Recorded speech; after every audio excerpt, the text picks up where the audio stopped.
Este é o relato do Evangelho de Lucas, sobre o qual se fundamenta o cristianismo, a fé cristã, e toda a história da era cristã está construída sobre este alicerce. Este relato é a base da nossa fé. O apóstolo Paulo nos diz que a ressurreição é fundamental para a existência da fé cristã. No capítulo 15 de 1 de Coríntios, ele chega a dizer: se não há ressurreição, logo Cristo também não ressuscitou. E se Cristo não ressuscitou, vã é a nossa fé. Se Cristo não ressuscitou, permanecemos nos nossos pecados. Se Cristo não ressuscitou, vã é a nossa pregação. Então, se Cristo não ressuscitou, se a ressurreição é apenas um fato mitológico, se a ressurreição é apenas um conto de fadas, então não existe fé, não existe pregação, e logo, por conseguinte, nós ainda estamos enclausurados, condenados, num beco sem saída, nos nossos próprios pecados e delitos. A ressurreição de Jesus Cristo é o fato de maior relevância de toda a história. Você pode, muito bem, visitar o sepulcro, você pode visitar o túmulo dos maiores homens da história que já palmilhou nessa terra. Você pode visitar o túmulo de Buda, você pode visitar o túmulo de Maomé, você pode visitar o túmulo de Confúcio, você pode visitar o túmulo de todos os faraós, os grandes e gloriosos faraós que já governaram o Império Egípcio. Você pode visitar o túmulo dos grandes imperadores que governaram Roma, dos grandes homens e revolucionários. Você pode visitar o túmulo de Karl Marx. Você pode visitar o túmulo de Adam Smith, o pai da economia. Você pode visitar o túmulo de Allan Kardec, o pai do espiritismo. E em todos esses, ali estará o inexorável fato, o óbvio de todos. Aqui está sepultado fulano de tal. Mas o registro histórico, incontestável, inquestionável, até hoje, o testemunho da ressurreição, ele é de uma verdade tão empolgante e tão vibrante. Até hoje, o testemunho da ressurreição, irmãos, a ressurreição, muitos já se levantaram contra o testemunho da ressurreição. Muitos já tentaram contra-argumentar para desconstruir, para desfazer, para desmistificar, para tentar anular a crença na ressurreição. Mas o fato histórico, o relato histórico da ressurreição, ele é inquebrável, ele é impossível de ser desfeito. Alguns alegam que a ressurreição, na verdade, não existiu, que Jesus apenas simulou um desmaio. E depois ele, ao simular o desmaio, e depois de ter passado por aquele flagelo todo, ele ele acordou por ele mesmo, e depois ele continuou a vida dele até morrer novamente como todos os homens.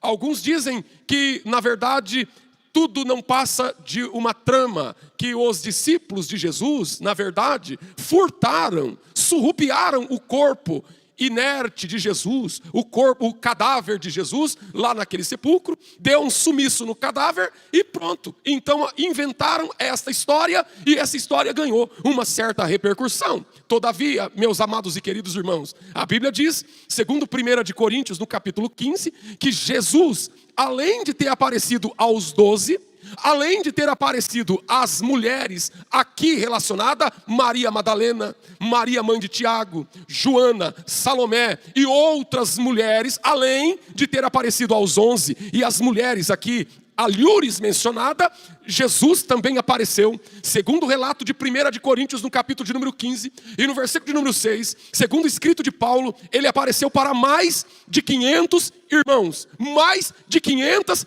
testemunhas oculares, mais de 500 testemunhas oculares que viram com esses olhos, Louvado seja Deus, como o meu e o teu, Jesus Cristo, ressurreto para a glória de Deus Pai. De tal forma, louvado seja Deus. Suponhamos então que a tese de que os discípulos surrupiaram o corpo, deram fim no cadáver, inventaram a história e repercutiram essa história mundo afora. Suponhamos que esta verdade, que esta narrativa, que essa tese seja verdadeira. Suponhamos, hipoteticamente, que seja verdadeira. Mas ela logo se desfaz pelo fato de que todos os apóstolos, sem nenhuma exceção, morreram, a maioria deles, crucificado, um deles crucificado de cabeça para baixo, outros 2 ou 3 morreram ao fio da espada, pelo fato de dizerem que Jesus estava vivo. Agora eu pergunto para o senhor e para a senhora: quem, em sã consciência, é capaz de morrer em nome de uma mentira, sabendo que é mentira? Se fosse uma mentira, você iria morrer por uma mentira? Alguém morreria por uma mentira? Porém, nós temos aqui o texto, o registro simples. O registro simples, categórico, objetivo, sem floreio, de que no primeiro dia da semana, ao amanhecer do primeiro dia da semana, no domingo pela manhã, ao alvorecer de um novo dia, as mulheres foram ao sepulcro, lá na madrugadinha do domingo, antes do amanhecer do dia, para completar o processo de embalsamento, porque o dia anterior era o sábado, e no sábado não se podia fazer nenhuma tarefa. Então elas deixaram findar o sábado conforme prescrito na lei de Deus, para no dia seguinte, logo nas primeiras horas, irem ao sepulcro, levar as especiarias para completar o processo de embalsamento do corpo do Senhor. Esta é a história, este é o registro. E ao chegarem ainda de madrugada, qual não é a surpresa que elas se deparam com a pedra que tampava o sepulcro. Sepulcro este que estava sob custódia do governador Pilatos, que colocou soldados para proteger o sepulcro, que colocou no sepulcro o sinete romano, para que ninguém ousasse violar aquela sepultura. Aquelas mulheres que foram levar as especiarias e os perfumes para o corpo de Jesus, quando ali chegaram, nos primeiros raios solares, se deram com a visão diante delas, que o sepulcro estava aberto. Aleluia. O sepulcro estava aberto. Acharam a pedra do sepulcro removida. Acharam a pedra do sepulcro removida. Louvado seja o nome do Senhor. Glória ao nome do Senhor. Testemunha. Chegou lá na madrugadinha, pedra removida. Agora nós temos relato. Preste atenção na importância deste detalhe, desta parte da história. Porque não há nada na Bíblia que foi escrito sem propósito. Não há nada, não há uma palavra, não há uma vírgula, não há um ponto, não há um acento na Escritura que está ali por uma mera casualidade. Mas cada detalhe importa e importa muito. Porque quando nós olhamos o relato de Jesus ressurreto, entrando na casa onde os discípulos estavam, e eles ali dizendo para Tomé: nós vimos ele vivo, ele apareceu para nós. E Tomé disse assim: eu não sou capaz de crer, eu não tenho condições, eu não tenho estrutura, eu não tenho fé para crer nisso que vocês estão dizendo para mim. Eu não tenho fé. E a Bíblia nos diz que Jesus, ele entra naquele lugar com as portas fechadas. De tal modo que o corpo glorificado de Cristo não conhece nenhum limite e nenhuma barreira física desse mundo. Ele não precisa da porta aberta para entrar. Ele entra com a porta fechada. Ele não precisa de aval, ele não precisa de autorização. Ele é o Senhor. Ele é o Senhor do céu, Ele é o Senhor da terra, Ele é o Senhor da vida, Ele é o Senhor da morte, Ele é o Senhor de tudo. E Ele entra aonde Ele resolver entrar. Ora, se Ele entrou com a porta fechada, se o corpo de Jesus penetra a matéria, olha só, o corpo de Jesus penetra e atravessa, deve ser até, parece aqueles filmes de ficção, dá até para brincar, né? Será que Jesus ficou brincando assim porque imagina que isso aqui fosse feito de água. A gente atravessa a mão na água assim, atravessa pela matéria. Então o corpo glorificado de Jesus, essa matéria dura, em estado sólido, essa matéria dura e densa, tem densidade para mim, e impõe limite para mim. Mas no corpo de Jesus ele atravessa isso aqui, ó. É por isso que eu creio que quando alguém diz que Jesus opera, Ele opera. E Ele opera mesmo, Ele opera mais que médico. Louvado seja Deus. Tem gente que fala assim, rapaz, eu tinha um caroço, um câncer que estava ali, e de repente desapareceu, porque a mão de Jesus, Ele entra ali e arranca aquilo. A mão não conhece, louvado seja Deus, para o médico fazer a operação, ele tem que usar laparoscopia, que é aquela introdução daquela instrumentação que perfura o organismo. Aí Jesus entra com a mão dele assim, ó, para arrancar. Agora, se Jesus entrou com a porta fechada lá, para provar para Tomé que ele era Deus, pergunto, qual é a necessidade então? Qual é a necessidade então do versículo de número 2? Que importância o versículo de número 2 tem? Porque a Bíblia diz que elas acharam a pedra do sepulcro removida. Se Jesus podia ressuscitar muito bem, e atravessar com o seu corpo pela pedra, e sair de dentro daquele sepulcro com a maior facilidade, tranquilo, com calma e elegância, ele podia atravessar caminhando assim, tranquilamente, dando passadas assim, tranquila. E quando ele chegasse diante daquela pedra enorme, espessa, que lacrava o sepulcro, ele podia atravessar com o seu corpo assim, ó, como se nada fosse, como se aquela barreira não existisse. Aleluia, louvado seja Deus. É que existem coisas que é barreira para nós, existem coisas que é difícil para nós, existem coisas que é impossível para nós, existem coisas que são limitações para nós, mas para o Jesus que ressuscitou dentre os mortos, para o Jesus que venceu a morte, para o Jesus que é vivo, para esse Jesus que a gente serve, para esse Jesus que é maravilhoso, para esse Jesus Cristo que é vivo e está aqui nesse lugar. Não é barreira para Ele. Não é barreira para Ele. É difícil para você, mas para Ele não é. É impossível para você, mas para Ele não é. Então a pedra não foi aberta para Ele sair. A pedra foi aberta para elas entrarem. Louvado seja Deus. Não é Ele que precisa da pedra removida. Para Ele a pedra removida e a pedra não removida é uma única coisa, é uma coisa só. Para Ele a pedra ali e a pedra aqui não faz diferença.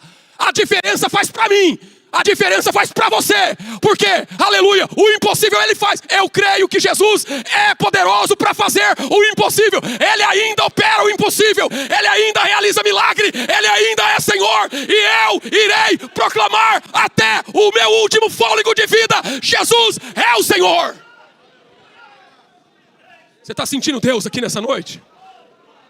Culto de Santa Ceia, nós celebramos a morte e a ressurreição de Jesus Cristo. Acharam a pedra removida. Glória a Deus. E aconteceu que, estando elas perplexas, atônitas, extasiadas, estupefatas com aquilo que estava diante delas,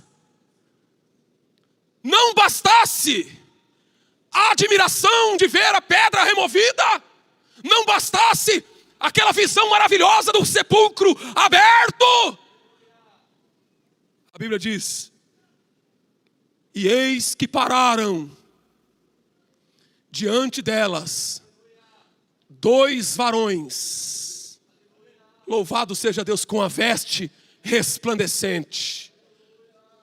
Lamanabacandarabagai.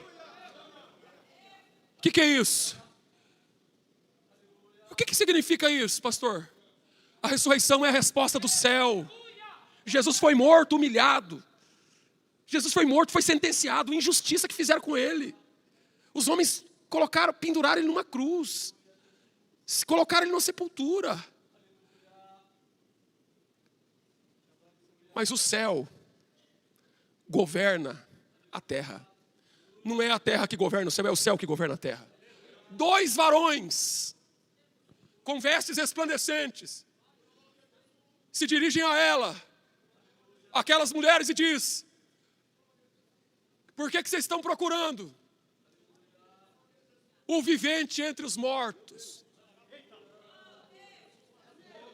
Aí, olha o que eu aprendo aqui. Elas saíram bem, a Bíblia faz questão de frisar que elas saíram bem cedo. Saíram bem cedo, não foi? Bem cedo. A Bíblia faz questão de frisar, de destacar, de epigrafar. A Bíblia faz questão de dizer, de deixar assim ratificado que elas saíram bem cedo. Saíram bem cedo, mas Deus chegou na frente delas. Você nunca vai conseguir chegar à frente de Deus. Jesus chegou na frente. Quando ela chegou, apesar de terem saído cedo, chegaram tarde. Porque quando chegaram, já não precisava mais daquela especiaria. Não precisava mais daquele perfume. Não precisava mais daquele rito. Não precisava mais celebrar a morte, honrar a morte. Porque agora ele já estava vivo. Quando elas chegaram, a bênção já estava lá. Quando elas chegaram, a vitória já estava lá.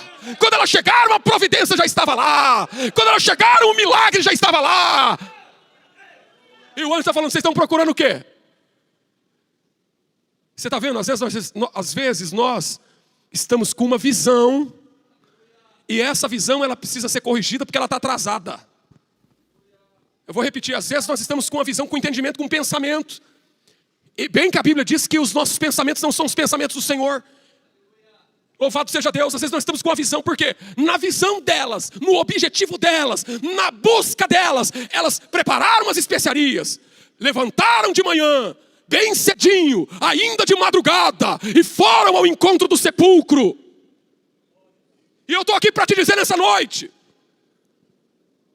eu estou aqui como servo do Senhor, impulsionado em minha alma por esta palavra. Eu estou aqui como servo do Senhor, compelido pela força dessa palavra, de que você chegou aqui com uma necessidade, você chegou aqui com um dilema, você chegou aqui com um problema, você chegou aqui com um desafio, com uma luta, com uma tribulação, mas eu estou aqui para te dizer que Deus já resolveu esse problema.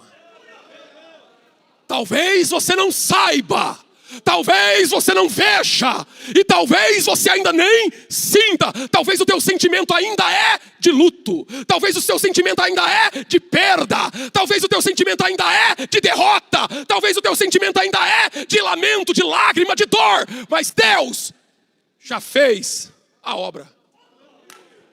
Ele chegou lá.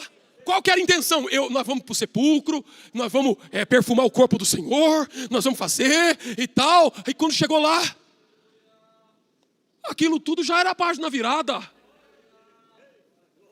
Por que perfuma o corpo? Por que as especiarias? Porque poucas horas depois, em que o corpo entra em estado de falência letal ou mortal, entra o processo de necrose. O corpo entra em estado de putrefação, começa a apodrecer e cheirar mal. Então o objetivo é: nós temos que chegar rápido, porque senão o corpo já vai estar cheirando mal. Nós temos que chegar lá para não deixar o corpo cheirar mal. E elas vão com esse objetivo. E quando chega ali, não tinha nem corpo, não tinha nem podridão, não tinha corrupção, não tinha nada. Estava vazio. Aleluia. Não está mais aqui, está vazio. Meu Deus. Aí você sabe o que o Senhor falou no meu coração? Que essa palavra ficou martelando na minha alma essa semana inteira. Quando ela chega e o sepulcro está vazio. Você já viu falar? Às vezes a gente ouve falar do grande reset. Já viu falar do grande reset? É Deus fazendo o grande reset aqui. É o grande reset. Porque quando você abre Gênesis nós temos o relato em Gênesis no capítulo 1 nós temos o relato repita comigo, irmão. Em Gênesis nós temos o relato da criação. Fala aí comigo, criação. E Deus cria a partir do vazio. A Bíblia diz que a terra era sem forma e vazia. Então Deus precisa construir de novo a história. Deus precisa dar um zero na história. Deus precisa refazer a história. E aí quando elas chegam ali, ao invés de ter o sepulcro carregado de corpo em putrefação, ao invés de encontrar um cadáver, como é que começa a história com um cadáver? Um Marte não passa de um cadáver. Quantos mártires permearam a história, permearam a cultura? Quantos não foram tomados por Marte? São cadáveres. Senhoras e senhores, irmãos e irmãs, são cadáveres. Mas quando elas chegam ali, o corpo não está mais ali e o sepulcro está vazio.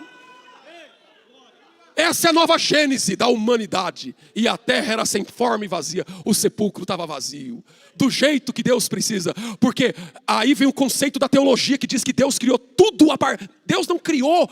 A criação não é proveniente de uma matéria pré-existente, como preconiza o Big Bang. Mas a criação, ela é fruto da ação dinâmica da palavra de Deus, que trouxe a existência do nada. Todas as coisas vêm do nada. É o conceito chamado ex ou ex nihilo. Tudo veio a partir do nada, pela palavra de Deus. E o sepulcro está vazio. E agora em cima desse sepulcro vazio. Agora preste atenção. Para quem que ele morreu? Porque quando a Bíblia fala de Maria Madalena, ele fala aquela que Jesus expulsou 7 demônios. A gente já sabe que ele tinha 7 demônios. Daí, irmão, eu acho que um demônio já é o suficiente para fazer um bom estrago, não é? Um demônio. Um demônio já não é ruim? Ela tinha 7. E quem fala que ela tinha 7 era a Bíblia. Ela tinha 7 demônios. 7. Uma pessoa que tinha 7 demônios, você acha que é boa praça? E aí, irmãos, o que não falta? Porque aí dizem que ela era prostituta. A tradição cristã atribui a ela a prática da profissão mais antiga da história da humanidade. Acontece que não há respaldo em nenhuma parte da Escritura que ela era prostituta. Não há respaldo bíblico para afirmar, sob qualquer ponto de vista, sob qualquer ponto de interpretação, que ela era prostituta, que ela teria sido prostituta antes de conhecer, antes de ser liberta desses 7 demônios. Mas eu acredito que essas ilações, essas excrescências, essas ilações, essas ideias que se tinham acerca de Maria Madalena, tem origem nessa história desses 7 demônios, irmão. Porque a pessoa que tem 7 demônios devia fazer um monte de coisa além de ser prostituta. Ela podia até ser pior que prostituta, sei lá. Porque 7 demônios, só os 7 demônios já é o suficiente para pensar um monte de coisa aqui na minha cabeça. Porque um demônio já deve dar muito trabalho na vida de uma pessoa, né? Ela tinha 7. E ela, que tinha 7 demônios, e os irmãos sabem muito bem, e eu já disse isso aqui em outra Santa Ceia, que o testemunho de uma mulher não era válido. Se o testemunho de uma mulher não era válido, imagine o testemunho de uma mulher que tinha tido 7 demônios.